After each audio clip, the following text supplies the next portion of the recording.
Hello and welcome to the Cryptocurrency News channel.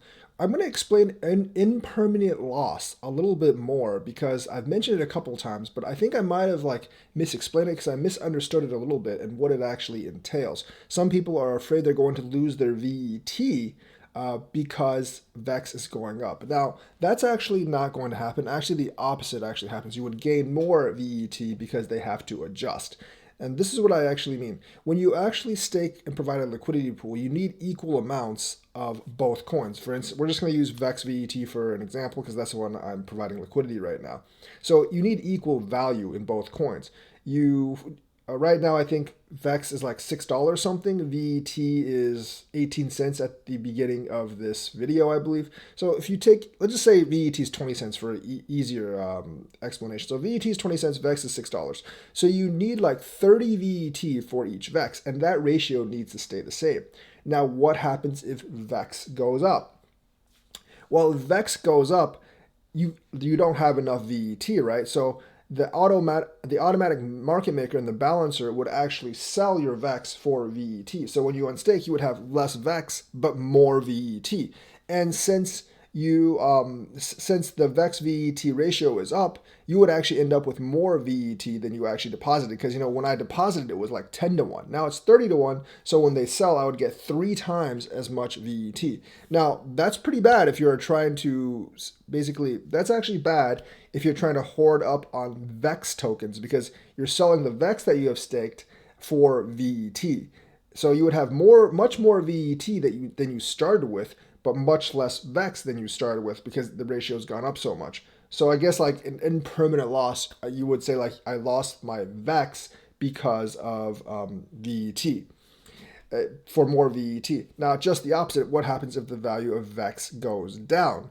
Well, then you have impermanent loss of VET because since they have to balance, you would actually spend more VET to buy VEX to balance out the two if the VEX value went down because now you have a surplus of VET and not enough VEX to actually balance it. So they would actually sell your VET and buy more VEX. So now when you unstake, you would have less VET and more VEX. And if the value of VEX keeps going down, obviously you're going to lose money.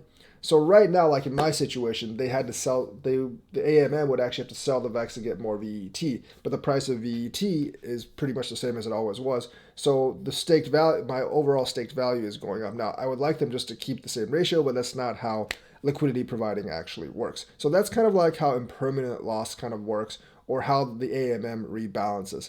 If like the ratio of the coins have to be the same. So if one coin stays the same and the other coin goes down, you have to the coin that stays the same has to be sold to cover the coin that's went down. Same thing if one coin stays down and the other coin goes up, the coin that goes up has to be sold to cover for the coin that stayed the same, which is what's happening with VEX and VET right now. So the thing is yes, I probably wouldn't have as much VEX as I did if I unstake right now, but I would actually have more VET. So I guess it's really which side you look at. The thing is, I'm gaining VEX. I can actually claim VEX anyways at this point because I'm staking for VEX. So it's not that big of a deal for me. If you're liquidity farming for the long term, none of this really matters. You would just, as long as one of those things doesn't go to zero, you would just leave it in there to farm, which is kind of what I'm doing right now. And you would actually just gain the rewards. The rewards right now are still like 220%.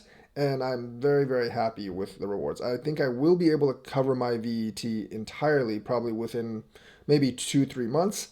And at that time, the rest is just house money. So I'm very happy with the VEX VET staking right now, but that's kind of the explanation of AMM, impermanent loss, and what that actually means. So if you're staking long term, you're not afraid the smart contract gets breached. AMMs don't usually get attacked too much.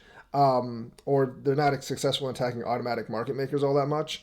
And if you're not afraid of that, and you plan to stake for some time, and you can unstake VEX VET anytime, you wouldn't really be afraid of swapping. The only thing is if one of those two coins goes to zero, and I'm not too afraid of one of those two coins going to zero. So I am going to provide liquidity, and I'm not really going to be too afraid of impermanent loss because I don't think any of these coins is a scam. So therefore, I'm not in a hurry to withdraw any of my coins. So hopefully that was a good explanation. We discussed it on my stream a little bit. I was a little confused because I knew kind of how the mechanism worked, but like I just didn't really quite understand. Like I was like someone was like, well, there's not impermanent loss for VET if VEX goes up. I'm like, yeah, but there is impermanent loss kind of for VEX, but maybe that's not what they mean. But that's just kind of like how the AMM actually works. Hope you had learned something. If you're new to liquidity farming, let me know what you think. Like, subscribe, and hit that bell notifications button. Thank you, and have a nice day.